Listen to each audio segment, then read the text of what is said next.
السلام عليكم ورحمة الله وبركاته، أخوتي وأخواتي في الله في قناتي همسة قصيدة. اليوم سأقرأ لكم بعض حروفي بعنوان كن مع الله. كن مع الله. عندما يخنقك جميع البشر، عندما يخنقك جميع البشر ويحل مكان السعادة الضجر، تذكر بأن لك رب كريم يحن على كل البشر. تذكر بأن لك رب كريم يحن على كل البشر.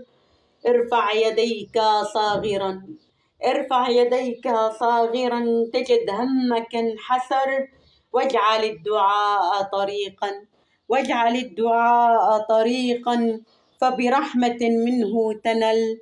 وقل يا رحمن، وقل يا رحمن كن عوني، يا رازق الدود في الحجر، يا رازق الدود في الحجر.